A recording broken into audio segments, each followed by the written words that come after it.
ومن أحسن قولا ممن دعا إلى الله وعمل صالحا وقال إنني من المسلمين.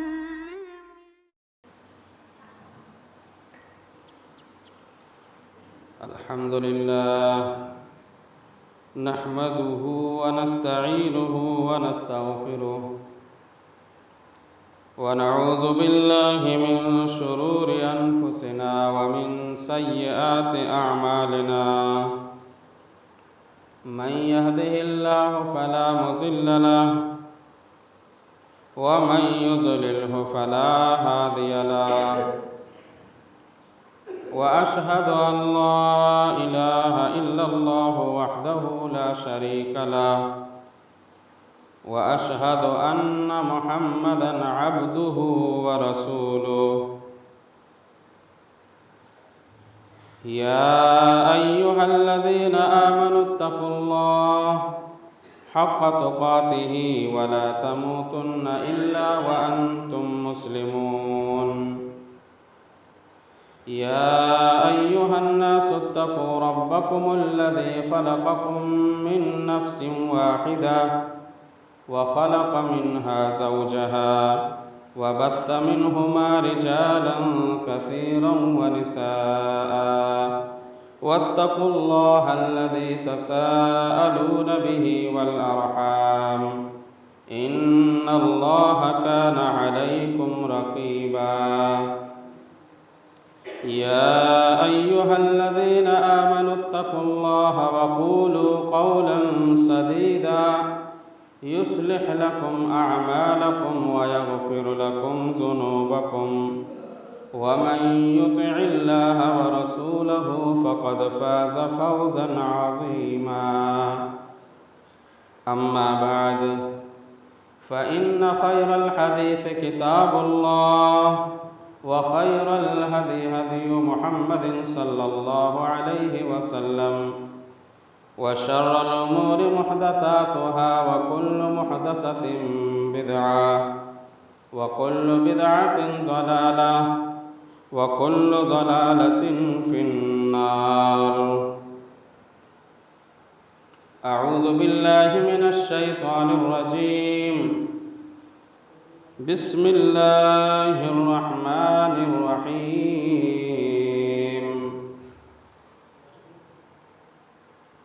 اقرأ باسم ربك الذي خلق خلق الإنسان من علق اقرأ وربك الأكرم الذي علم بالقلم علم الإنسان ما لم يعلم. وقال النبي صلى الله عليه وسلم من سلك طريقة يبتغي فيه علما سهل الله له طريقا إلى الجنة.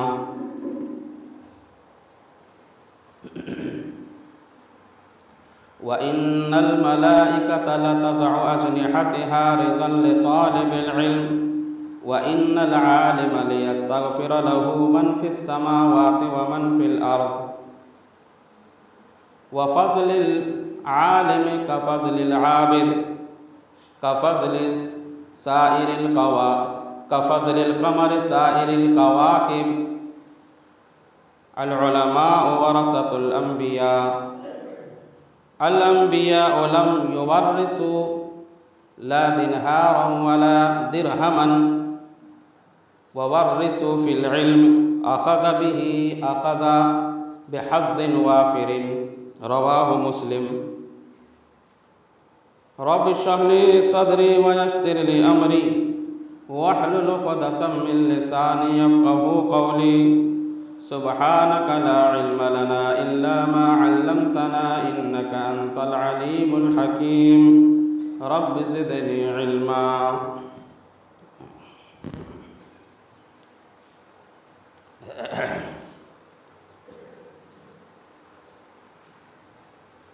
معزز سامعین کرام و حاضرین جمعہ،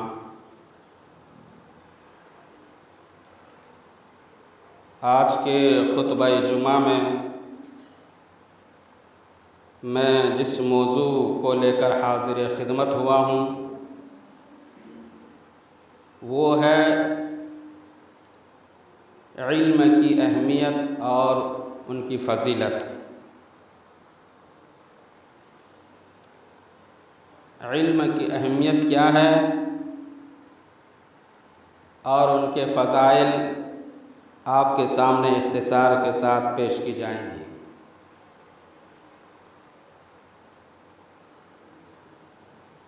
سب سے پہلے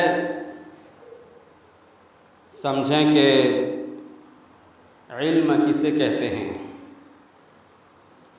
علم یہ عربی لفظ ہے جس کے معنی ہوتے ہیں جاننا،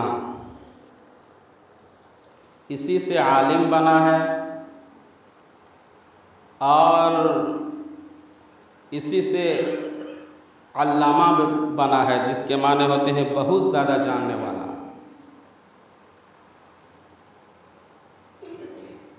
علم کو انگلش میں نالج کہا جاتا ہے اور ہندی میں گیان۔ جو ہر مسلمان، ہر شخص کو علم حاصل کرنا بہت ضروری ہے۔ علم کی 3 قسمیں ہیں، ایک ہے ذہنی علم اور ایک ہے لفظی علم اور ایک ہے رسمی علم۔ ذہنی علم ان علم کو کہا جاتا ہے جس سے انسان کسی سے سن کر، کوئی بات سن کر وہ علم حاصل کرتا ہے اور وہ یاد کر لیتا ہے۔ اور لفظی علم اسے کہتے ہیں کہ کوئی شخص کتاب کو پڑھ کر، مطالعہ کر کر اپنے علم میں اضافہ کرتا ہے، علم کو حاصل کرتا ہے۔ اور ایک رسمی علم ہوتا ہے جو لکھنے والا علم، جو کوئی شخص اپنے استاد سے اس کے سامنے بیٹھ کر علم حاصل کرتا ہے اور انہیں علم سکھاتا ہے، وہ اس علم کو قلم اور کاپی کے ذریعہ اس کو نوٹ کرتا ہے کاپی میں اور وہ علم کو حاصل کرتا ہے۔ بہرحال علم حاصل کی یہ 3 قسمیں ہیں۔ آؤ سب سے پہلے سمجھیں کہ اللہ کے نبی جناب محمد رسول اللہ صلی اللہ علیہ وسلم کو اللہ سبحانہ و تعالی نے کس چیز کے بارے میں سب سے پہلے جب وحی کی آپ کے اوپر تو کس چیز کے بارے میں سب سے پہلا حکم آپ کو دیا؟ نبی اکرم صلی اللہ علیہ وسلم غار حراء میں عبادت میں مشغول تھے، اور یہ واقعہ بہت مشہور ہے کہ حضرت جبرائیل علیہ السلام آپ کے پاس وحی لے کر نازل ہوئے اور آپ سے کہا کہ پڑھو۔ اللہ کے نبی جناب محمد رسول اللہ صلی اللہ علیہ وسلم نے کہا ما انا بقاری، میں پڑھنا نہیں جانتا۔ پھر جبرائیل علیہ السلام نے آپ کا سینہ زور سے دبایا، بھینچا اور کہا پڑھو۔ پھر آپ نے کہا کہ میں پڑھنا نہیں جانتا۔ تیسری مرتبہ حضرت جبرائیل علیہ السلام نے آپ سے کہا کہ پڑھو اقرأ بسم ربک الذی خلق خلق الانسان من علق اقرأ وربک الاکرم الذی علم بالقلم علم الانسان ما لم يعلم۔ پڑھو اس رب کے نام سے جس نے پیدا کیا، خلق الانسان من علق، جس نے انسان کو خون کے لوتھڑے سے پیدا کیا، الذی اقرأ وربک الاکرم، تو پڑھتا رہ، تیرا رب بڑے کرم والا ہے، جس نے انسان کو قلم کے ذریعہ سے الذی علم بالقلم، قلم کے ذریعہ سے علم سکھایا، علم الانسان ما لم یعلم، انسان کو وہ چیز کا علم دیا، سکھایا جس سے انسان کو معلوم نہیں تھا۔ اس آیت کریمہ میں اللہ رب العزت نے علم حاصل کرنے کے لیے اپنے تمام بندوں کو متنبہ کیا، آگاہ کیا کہ علم حاصل کریں، اور قلم کی بھی فضیلت بیان کیا کہ قلم کیا چیز ہے جو انسان کو علم حاصل کرنے میں بہت بڑا ہیلپ اگر کسی چیز سے ملتا ہے وہ قلم کے ذریعہ سے ملتا ہے، اس چیز کے بارے میں ذکر کیا اور بتایا کہ انسان کو وہ علم سکھائے جس سے اس کو نہیں معلوم تھا۔ علم وہ نایاب گوہر ہے جس سے انسان علم حاصل کر کے حق اور باطل چیزوں میں تمیز کر سکتا ہے۔ علم وہ نایاب گوہر ہے جس سے انسان حاصل کر کے شرک اور بدعت کے مابین تفریق کر سکتا ہے۔ علم وہ نایاب گوہر ہے جس سے انسان حاصل کر کے عابد اور معبود میں تفریق کر سکتا ہے۔ علم وہ نایاب گوہر ہے جس سے انسان حاصل کر کے شیطان اور اس کے چال، اس کے ہتھ کنڈے سے محفوظ رکھ سکتا ہے۔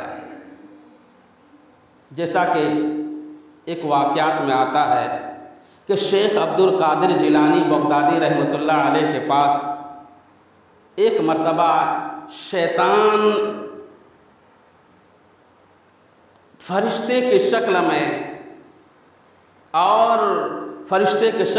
شیخ عبد القادر جیلانی بغدادی رحمۃ اللہ علیہ کے پاس شیطان نمودار ہوا اور کہا، اس وقت جب آپ شیخ عبد القادر جیلانی بغدادی رحمۃ اللہ علیہ عبادت میں نوافل میں مشغول تھے، نوافل سے فارغ ہو کر آپ ذکر و اذکار میں مشغول تھے، اچانک حاضر ہوا شیطان فرشتے کے شکل میں اور کہا کہ میں فرشتہ ہوں۔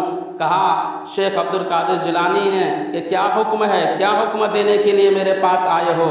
کہا کہ اے قادر، اللہ رب العزت آپ کے عبادت و ریاضت سے اتنا خوش ہو گیا، اتنا راضی ہو گیا، اتنا خوش ہے کہ آج کے بعد جتنے حرام کام ہے سب تیرے لیے اللہ نے حلال کر دیا ہے۔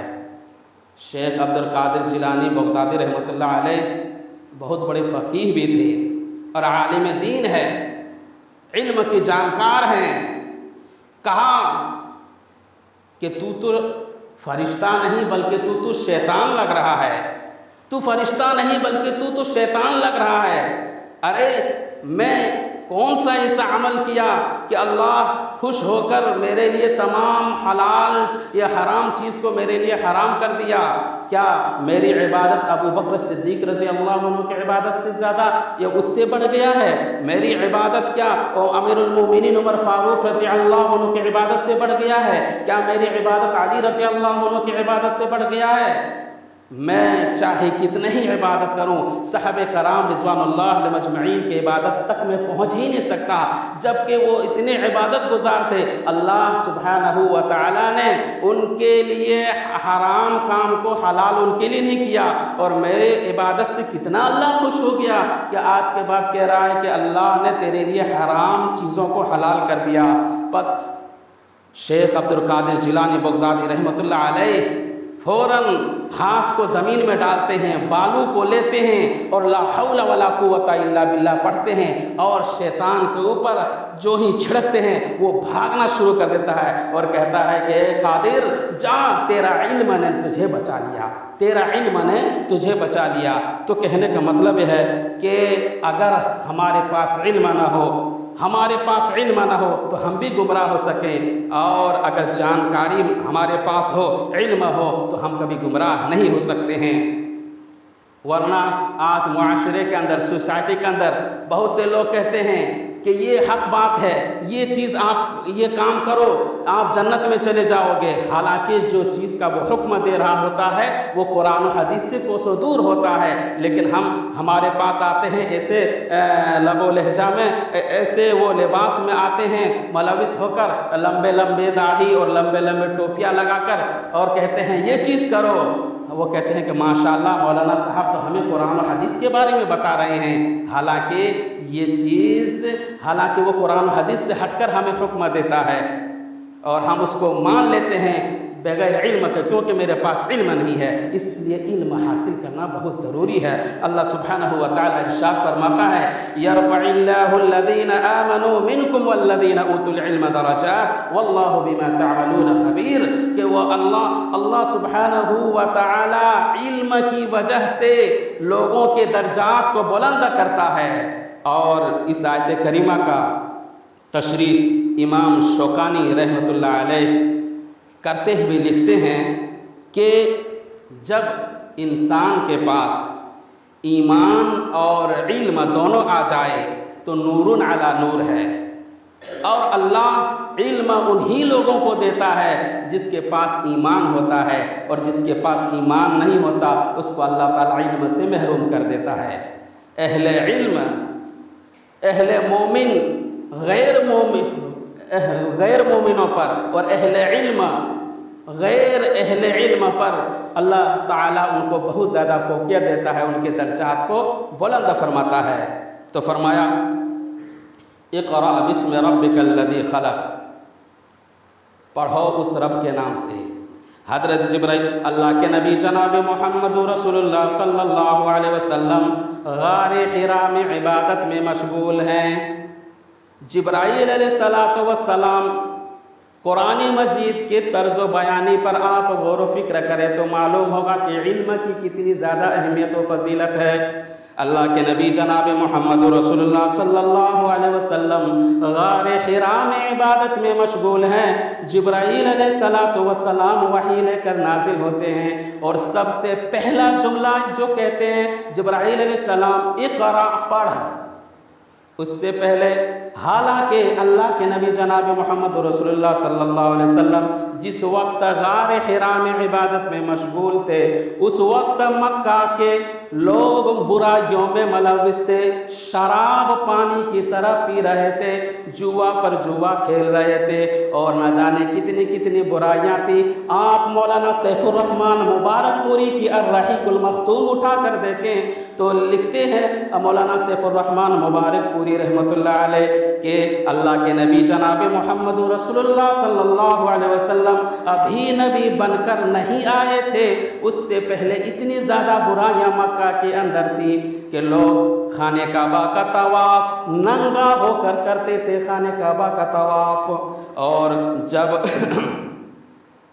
خانہ کعبہ کا طواف ننگا ہو کر کرتے تھے، اور ان کے شادی کے معاملے میں ان کے یہاں یہ رائج تھا جب کوئی لڑکی جوان ہو جاتا اس کے ساتھ 10 آدمی اس کے ساتھ مجامعت کرتا، زنا کرتا، اور جب اس لڑکی کے حاملہ ٹھہر جاتا، بچہ جب ہوتا، اور جب بچہ کی پیدائش، جب بچہ کو وہ لڑکی جنم لیتی تو اس کے بعد خانہ کعبہ سے ایک قیافہ شناس کو بلایا جاتا، نام لکھانے والے کو بلایا جاتا، اور 10 آدمی کو بلایا جاتا۔ کیا مجال ہے کہ وہ لڑکی بلائے، وہ 10 آدمی نہ آئے، یعنی 10 آدمی کو آنا پڑتا۔ اس وقت وہ خانہ کعبہ سے جو قیافہ شناس آتا تھا، جس کو علم نجومی والا کہا جاتا تھا، گردانا جاتا تھا، وہ آتا اور 10 کا نام لکھ کر ایک کاغذ میں نام نکالتا تھا۔ 10 میں سے جس کا نام نکل آتا بس اسی کا لڑکا ہو جاتا، وہ لڑکی اسی کی بیوی ہو جاتی۔ یہ رائج تھا، اور جب آپس میں لڑائی ہوتی تھی تو دونوں طرف سے فریقین کے مابین تلواریں نکل آتی تھیں اور لاشوں کے انبار لگ جاتے تھے، اور 1 دن نہیں، 2 دن نہیں، 1 سال نہیں، 2 سال، بلکہ 10 سال تک لڑائی چلتا۔ لیکن اللہ کے نبی جناب محمد رسول اللہ صلی اللہ علیہ وسلم کی بعثت ہوئی، آپ نبی بن کر جب آئے تو وہی لوگ جو ایک دوسرے کے خون کے پیاسا تھے آپس میں بھائی بن گئے۔ اللہ سبحانہ و تعالی نے قرآن مجید مجید کے اندر ارشاد فرمایا فَأَلَّفَ بَيْنَ قُلُوبِكُمْ فَأَصْبَحْتُمْ بِنِعْمَتِهِ إِخْوَانًا وَكُنْتُمْ عَلَى شَفَا حُفْرَةٍ مِّنَ النَّارِ فَأَنقَذَكُم مِّنْهَا، کہ تم اس وقت کو یاد کرو جب تم ایک دوسرے کے خون کے پیاسے تھے، ایک دوسرے کو قتل کرنے کے اوپر تم تلے ہوئے تھے، لیکن اللہ نے تجھے ایک ایسا نبی دیا اور ایک ایسا شریعت دیا جس نبی کے اوپر جس نبی کے فرمان کو مان کر، جس شریعت کے مطابق تم عمل کر کے تم آپس میں بھائی بھائی بن گئے ہو۔ تو کہنے کا مطلب یہ ہے کہ جبرائیل علیہ السلام سب سے پہلا جملہ جو کہہ رہے ہیں اللہ کے نبی سے، اقرا، پڑھو۔ حالانکہ جبرائیل علیہ السلام تو یہ بھی کہہ سکتے تھے کہ مکہ کے حالات صحیح نہیں ہے، لوگ شراب پر شراب پی رہے ہیں، لوگ جوا پر جوا کھیل رہے ہیں، خانہ کعبہ کا طواف ننگا ہو کر رہے ہیں، جائیے سب سے پہلے ان لوگوں کو ان چیز سے منع کیجئے۔ لیکن یہ تمام چیزیں نہ کہہ کر سب سے پہلے جبرائیل علیہ السلام نے کہا تو کیا کہا؟ اقرا، پڑھو۔ اس سے پتہ یہ چلا کہ علم کا حاصل کرنا بہت ضروری ہے۔ جب تک آپ کو پاس علم نہیں ہوگا تب تک آپ دعوت کا کام بھی نہیں کر سکتے، تب آپ حق اور باطل چیزوں میں تمیز نہیں کر سکتے۔ اس لیے سب سے پہلا جملہ جو کہا اقرا، پڑھو۔ اور جس اسلام نے پہلا جملہ پڑھائی سے ہی ابتدا کیا ہے، بتاؤ علم کی کتنی زیادہ اہمیت ہے۔ اس لیے ہمیں قرآن و حدیث کا علم حاصل کرنا۔ اور آگے فرمایا اقرا بسم ربک الذی خلق خلق الانسان من علق، پڑھو اس رب کے نام سے جس نے انسان کو خون کے لوتھڑے سے پیدا کیا۔ اقرا وربک الاکرم، اور تو پڑھتا رہ، تیرا رب بڑے کرم والا ہے، تو پڑھتا رہ۔ کیا مطلب اس کا؟ پڑھتا رہ۔ ایک طالب علم ہوتا ہے جو مدرسہ پڑھنے کے لیے جاتا ہے، 3 سال 4 سال 5 سال 8 سال پڑھ کر واپس آیا، امامہ بنا، پگڑی مل گئی، سند مل گیا، کہا کہ میں فارغ ہو گیا ہوں۔ نہیں، علم کی کوئی حد نہیں۔ اقرا، آپ پڑھتے رہ، زندگی بھر پڑھتے رہ۔ امام احمد بن حنبل رحمۃ اللہ علیہ 80 سال کی عمر میں جھولا میں کچھ ستو اور کھانے کی چیزیں لے کر وہ جا رہے تھے۔ راستے میں کسی نے سوال کیا امام احمد بن حنبل رحمۃ اللہ سے کہ کیا بات ہے کہ آپ کہاں جا رہے ہیں؟ کہا کہ میں علم حاصل کرنے کے لیے جا رہا ہوں۔ 80 سال کی عمر میں چلے گئے۔ تو علم کی کوئی حد نہیں۔ اقرا، آپ پڑھتا رہ، اور کون سی علم حاصل کر؟ قرآن و حدیث کا علم حاصل کر۔ اس کے علاوہ جتنے بھی علوم ہیں، انگلش وغیرہ پڑھ۔ آپ اپنے بیٹے کو قاری عالم بنا، انجینئر بنا، ڈاکٹر بنا، کیونکہ ہمارے معاشرے کو ڈاکٹروں کی بھی ضرورت ہے، ہمارے معاشرے کو انجینئروں کی بھی ضرورت ہے۔ آج ڈاکٹر اے پی جے عبد الکلام جو تھے وہ ہندوستان کے لیے کتنے کارہائے نمایاں انجام دے کر چلے گئے۔ آج ویسے کوئی انسان ابھی تک کوئی مل نہیں رہا ہے۔ وہ ہمارے مسلمان ہی تھے، لیکن آج ہمیں ہر علم کو حاصل کرنا ضروری ہے۔ قرآن حدیث کو آپ پہلے نمبر پر، قرآن و حدیث کا آپ علم حاصل کیجئے، اس کے بعد جتنے بھی علوم دینیا ہیں، جتنے بھی علوم ہیں، آپ تمام علم کو آپ حاصل کریں۔ پڑھتا رہ، تیرا رب تیرے اوپر کرم کرتا جائے گا۔ اقرا وربک الاکرم الذی علم بالقلم، اور انسان کو اس رب کے نام سے پڑھ جس نے انسان کو قلم کے ذریعے سے علم سکھایا۔ علم الانسان ما لم یعلم، اور انسان کو وہ چیز سکھایا جس چیز کے بارے میں وہ نہیں جانتا تھا۔ اللہ کے نبی صلی اللہ علیہ وسلم جب غار حرا میں جب جبرائیل علیہ السلام وحی لے کر جب نازل ہوئے، جب کہا جبرائیل علیہ السلام نے کہ آپ کے اوپر وحی کی جائے گی، تو اللہ کے نبی صلی اللہ علیہ وسلم کو یہ نہیں معلوم کہ وحی یہ کیا چیز ہے۔ اللہ سبحانہ و تعالی 25واں پارہ سورۃ الزخرف کے اندر ارشاد فرماتا ہے وَكَذَلِكَ وَحَيْنَا إِلَيْكَ رُوحًا مِّنْ أَمْرِنَا مَا كُنْتَ تَدْرِي مَا الْكِتَابُ وَلَا الْإِيمَانُ وَلَكِنْ جَعَلْنَاهُ نُورًا نَّهْدِي بِهِ مَن نَّشَاءُ مِنْ عِبَادِنَا وَإِنَّكَ لَتَهْدِي إِلَىٰ صِرَاطٍ مُّسْتَقِيمٍ وَكَذَلِكَ وَحَيْنَا، اللہ سبحانہ و تعالیٰ فرماتا کہ ہم نے آپ کی طرف وحی کی اور اپنے حکم سے آپ کے اوپر روح کو اتارا، روح کو نازل کیا۔ یہاں روح سے مراد قرآن شریف ہے، قرآن کریم ہے، کیونکہ ہم قرآن مجید کی جب تلاوت کرتے ہیں تو دلوں کو سکون حاصل ہوتا ہے۔ ما کنت تدری مل کتاب ولل ایمان، حالانکہ اللہ کے نبی جناب محمد رسول اللہ صلی اللہ علیہ وسلم کے پاس ابھی وحی آنے سے پہلے آپ کو کتاب کے بارے میں علم نہیں تھا کہ کتاب کنہیں کسے کہتے ہیں اور ایمان کسے کہا جاتا ہے۔ اللہ کے نبی کو کتاب اور ایمان کے بارے میں کوئی جانکاری نہیں تھی۔ اور دوسری جگہ سورۃ القصص کے اندر 20واں پارہ کے اندر اللہ سبحانہ و تعالی ارشاد فرماتا ہے وَمَا كُنْتَ تَرْجُو أَن يُلْقَىٰ إِلَيْكَ الْكِتَابُ إِلَّا رَحْمَةً مِّن رَّبِّكَ، اللہ کے نبی کو کبھی بھی یہ نہیں معلوم تھا کہ میرے اوپر کتابیں نازل کی جائیں گی۔ اور سورۃ النساء 5واں پارہ کے اندر اللہ سبحانہ و تعالی ارشاد فرماتا ہے وَأَنزَلَ اللَّهُ عَلَيْكَ الْكِتَابَ وَالْحِكْمَةَ وَعَلَّمَكَ مَا لَمْ تَكُن تَعْلَمُ وَكَانَ فَضْلُ اللہ علیک عظیما، اللہ سبحانہ و تعالیٰ نے آپ کے اوپر کتاب و حکمت نازل کی، وعلمک ما لم تکن تعلم، اور آپ کو ایسے چیزوں کا علم دیا سکھایا جس کے بارے میں آپ کو علم نہیں تھا۔ تو اللہ کے نبی صلی اللہ علیہ وسلم کو یعنی وحی نازل ہونے سے پہلے آپ کو کتاب اور ایمان کے بارے میں علم نہیں تھا، اللہ سبحانہ و تعالیٰ نے آپ کو سکھایا اور آپ سیکھتے گئے، صحابہ کرام رضوان اللہ علیہم اجمعین کو بتاتے گئے۔ تو فرمایا یہ علم کی اتنی زیادہ اہمیت و فضیلت ہے جس سے حاصل کرنا ہر مسلمان کے لیے ضروری ہے۔ اور وہ حدیث جو میں نے خطبہ مسنونہ کے بعد میں نے آپ کے سامنے پڑھی ہے، بڑی پیاری حدیث ہے۔ حدیث مسلم شریف کہ اگر امام مسلم رحمۃ اللہ علیہ اس حدیث کو کتاب الحیض کے اندر لاتے ہیں اور راوی حضرت ابو درداء رضی اللہ عنہ ہے۔ اللہ کے نبی جناب محمد رسول اللہ صلی اللہ علیہ وسلم نے ارشاد فرمایا من سلک طریقۃ یبتغی فیہ علما، جو شخص علم حاصل کرنے کے لیے گھر سے نکلتا ہے، علم حاصل کرنے کے لیے گھر سے نکلتا ہے، یبتغی فیہ علما سہل اللہ لہ طریقا الی الجنہ، اللہ سبحانہ و تعالیٰ ان کے لیے جنت کا راستہ آسان فرما دیتا ہے۔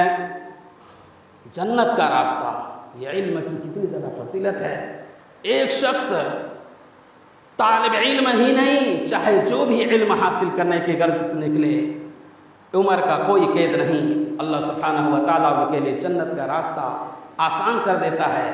اور آگے اس سے بھی بڑی چیز وَإِنَّ الْمَلَائِكَةَ لَتَضَعُ أَجْنِحَتَهَا رِضًا لِطَالِبِ الْعِلْمِ، اور طالب علم کے لیے فرشتے اپنا پر بچھا دیتے ہیں، طالب علم کے لیے فرشتے اپنا پر بچھا دیتے ہیں۔ وہ گھر سے نکلنے کے بچہ تعلیم حاصل کرنے کے لیے گھر سے نکلتا ہے، وہ بنارس کا سفر کر رہا ہے، کوئی مو کا سفر کر رہا ہے، کوئی کلکتہ جا رہا ہے، اور جب ہی گھر سے نکلتا ہے وہ زمین میں قدم نہیں رکھتا ہے بلکہ وہ فرشتوں کے پروں پر وہ قدم رکھ کر وہ وہاں جاتا ہے، اور فرشتے ان کو رحمت کے پر بھی ان کے اوپر ڈھانپ لیتے ہیں۔ یہ اتنی زیادہ فضیلت اور اہمیت ہے، یہ علم کی اتنی زیادہ۔ آج ہم کوئی اجتماع کرتے ہیں، کوئی پروگرام کرتے ہیں اور کوئی بڑا نیتا آنے والا ہوتا ہے تو ہم ان کے لیے طرح طرح کے روشنیاں ہم اسٹیج کو اچھی طریقے سے سجاتے ہیں، طرح طرح کے کمکمے اور لائٹ وغیرہ لگاتے ہیں، قالینیں بچھاتے ہیں، اور یہ سوچ کر کہ آج ہمارے بڑے نیتا بہت بڑے آدمی آنے والے ہیں، ہمارے ودھائک صاحب ہمارے یہاں تشریف لانے والے ہیں، جبکہ وہ بھی ہمارے ہی جیسا انسان ہے۔ ہم ان کے لیے استقبالیہ کمیٹی ہم تیار کرتے ہیں اور اس کے لیے ہم استقبال کرتے ہیں۔ اور بتاؤ یہ علم کی کتنی زیادہ اہمیت و فضیلت ہے۔ جب بھی کوئی شخص گھر سے علم حاصل کرنے کے لیے نکلتا ہے، فرشتے ان کے لیے پر بچھا دیتے ہیں اور ان کے استقبال فرشتے کرتے ہیں۔ اس سے کتنی بڑی اہمیت و فضیلت ہے علم کی بھی اور علم حاصل کرنے والوں کے لیے۔ اور آگے فرمایا وَإِنَّ الْعَالِمَ لِيَسْتَغْفِرَ لَهُ مَنْ فِي السَّمَاوَاتِ وَمَنْ فِي الْأَرْضِ، اور جو عالم دین ہوتا ہے جب وہ علم حاصل کرنے کے لیے نکلتا ہے تو آسمان و زمین کے جتنے بھی مخلوق ہوتے ہیں سب ان کے لیے دعائے خیر کرتے ہیں، رحمت کی دعا کرتے ہیں۔ وَحَتَّى الْحِيتَانُ فِي الْمَاءِ، اور سمندر کے اندر پانی کے اندر مچھلیاں بھی ان کے لیے دعا کرتی ہیں، سمندر کے اندر پانی کے اندر مچھلیاں ان کے لیے دعا کر رہی ہیں۔ کتنی زیادہ علم کی اہمیت و فضیلت ہے۔ ایک چیز اس حدیث کے اندر ایک نقطہ معلوم ہوا، فرمایا لیغفر لہ من فی السماوات من فی الارض، طالب علم کے لیے آسمان و زمین کے تمام مخلوق رحمت کی دعا کرتے ہیں، وحتی الحیتان فی الماء، اور مچھلیاں بھی۔ اب مخلوق کے اندر مچھلی بھی تو شامل ہے، لیکن پھر بھی اللہ سبحانہ و تعالیٰ نے مچھلی کو الگ سے کیوں ذکر کیا؟ اور ایک حدیث ہے جو ترمذی، یہ ابو داؤد کی حدیث ہے، اور ترمذی شریف کی حدیث کتاب العلم کے اندر جو ابو امامہ بہیلی رضی اللہ عنہ اس حدیث کے راوی ہیں، اس حدیث کے اندر کچھ اور روایت میں مزید ذکر ہوا ہے کہ وَفِن حَتَّى النَّمْلَةُ فِي حُجْرِهَا، اور چونٹیاں اپنے بلوں سے ان کے لیے جو علم حاصل کر رہے ہیں ان کے لیے دعا کرتے ہیں۔ چونٹیوں کے بارے میں اور مچھلی کے بارے میں الگ سے ذکر کیا، کیوں؟ یہ مچھلی کے بارے میں اللہ سبحانہ و تعالیٰ نے الگ سے کیوں ذکر کیا؟ کیونکہ عالم دین ہی ہوتے ہیں۔ مچھلی حلال ہے یا حرام، یہ اس کا فتویٰ صرف عالم ہی دین دے سکتا ہے۔ اور مچھلی کی کیا فضیلت ہے، یہ فضیلت صرف علماء ہی بیان کر سکتے ہیں، کیونکہ ہم تو مچھلی لاتے ہیں کھاتے ہیں لیکن نہیں معلوم کہ مچھلی ہے کیا، اور مچھلی کی فضیلت کیا ہے۔ مچھلی کی فضیلت معلوم کرنے کے لیے جی چاہتا ہے کہ آپ کے سامنے ایک حدیث پیش کروں۔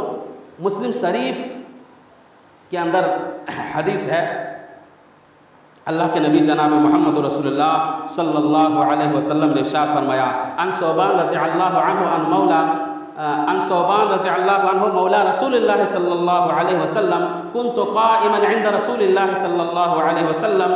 ثوبان اللہ کے نبی جناب محمد رسول اللہ صلی اللہ علیہ وسلم کے آزاد کردہ غلام حضرت ثوبان رضی اللہ عنہ اللہ کے نبی جناب محمد رسول اللہ صلی اللہ علیہ وسلم کے پاس کھڑے ہوئے تھے۔ فجاء حبر من الاحبار الیہود، تو یہودیوں کے علماء سے ایک عالم آیا اور اللہ کے نبی صلی اللہ علیہ وسلم سے سوال کیا کچھ سوالات کے، ان میں سے ایک سوال یہ بھی کیا تھا کہ قال تحفتهم يدخلون الجنہ، کہ جب جنتی جنت میں جب چلے جائیں گے تو سب سے پہلا لقمہ جنت میں جانے والوں کو کون سا ملے گا؟ جنت میں جب لوگ جائیں گے تو سب سے پہلے کھانے کو کیا چیز دیا جائے گا جنت میں جانے والے لوگوں کو؟ تو اللہ کے نبی صلی اللہ علیہ وسلم نے فرمایا قال زیادۃ فی کبد النون، اس کو مچھلی کی کلیجی کا کباب کھلایا جائے گا، مچھلی کی کلیجی کا کباب کا ناشتہ دلایا جائے، جنت میں جانے والے لوگوں کو دے گا۔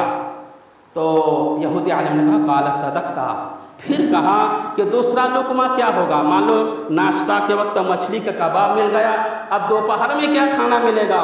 تو اللہ کے نبی صلی اللہ علیہ وسلم نے فرمایا قال ینحرهم الثور الجنہ، جو جنت میں چرنے والا جو بیل ہوگا، گائے ہوگا، گائے کا گوشت اس کو دوپہر کو کھلایا جائے گا۔ تو پھر یہودی نے کہا قال صدقتا۔ تو کہنے کا مطلب یہ ہے کہ مچھلی سب سے پہلے جنت میں پہنچنے والے لوگوں کا لقمہ ہوگا، ناشتہ کے لیے دیا جائے گا۔